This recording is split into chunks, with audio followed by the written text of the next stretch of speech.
Hey, good morning. It's time for your weekly kick. I'm just finishing a book that my wife gave me, and it's probably one of the better business books I've ever read. It's called Ready, Fire, Aim.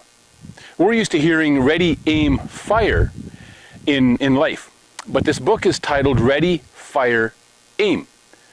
And it's talking about how, as leaders, we can spend a lot of our time just getting ready to do something and never really pulling the trigger on it. And as I was reading this book, there's some very, very good principles in here and some really good challenges for me, for any of us. But here's the problem. I've talked with a number of people over the years who, they might have degrees, they might even have a master's degree, or they might have been doing their job for years with a journeyman's ticket.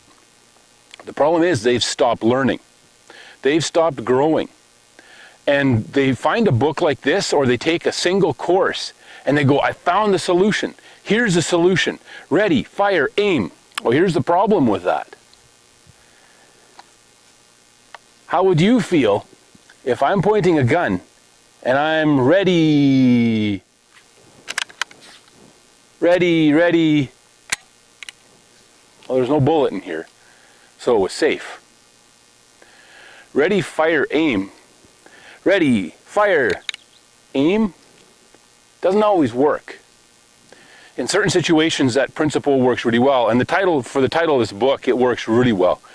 The book is about much more than that, and it's a really, really good book.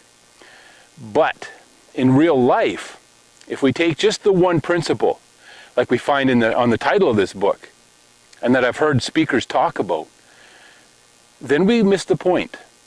Then we can get ourselves into some very serious problems as leaders.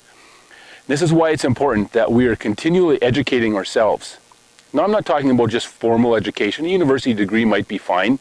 A journeyman's ticket is the foot in the door. It's the start of our education. It's not the end.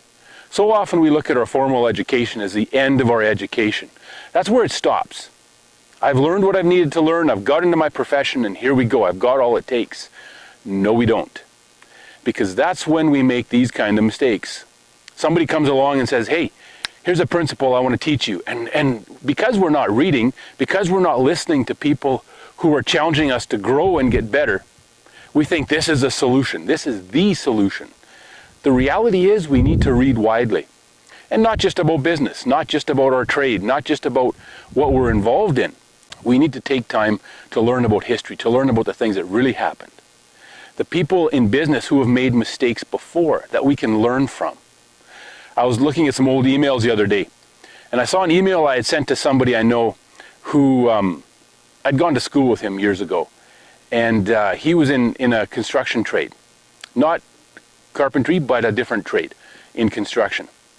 And I saw the email I sent him, and I said, hey, I won't tell you his name, but I said, here's what's bound to happen here. We were in the middle of a boom. It had been about 10 years just about already. And I said, this can't happen. I'd been doing some business in the U.S., and I'd been talking to some contractors down there that I got to know, some smart men and women. And what I found is that we were heading towards the same path, down the same path that they had gone down. And I said, look, this can't last forever. A boom isn't going to last. If we look historically, even from a business perspective, a boom can't last forever. He didn't listen, and he didn't end up doing great in the long term. Now, if he had listened and prepared, he might have done better. Maybe not, but he might have. Here's the problem with taking one principle and running with it, because we're not educating ourselves on a regular basis. At some point, what we're going to find is that the gun actually is loaded. Then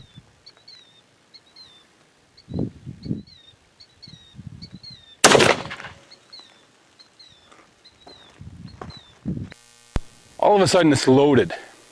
And if we are not careful when we're aiming, as leaders, if we're taking that principle and applying it to everything, sometimes it's a good principle to not be so consumed with aim that we forget to pull the trigger. The problem is when we forget to aim and always pull the trigger before we're sure of our target.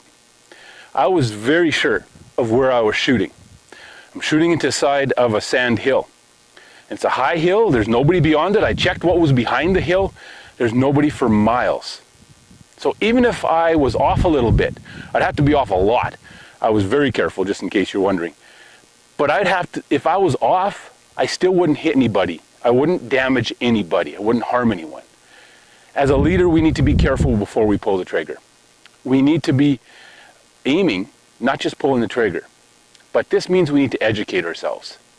There's books like this that I was telling you about that are great. There's some fantastic principles. But we can't rely on one book, on one speaker, or on one thing that we've heard over the years that sounds like it's right. One person in business that gives us advice, and we think, man, they're the cat's meow. They've got everything figured out. We need more than that.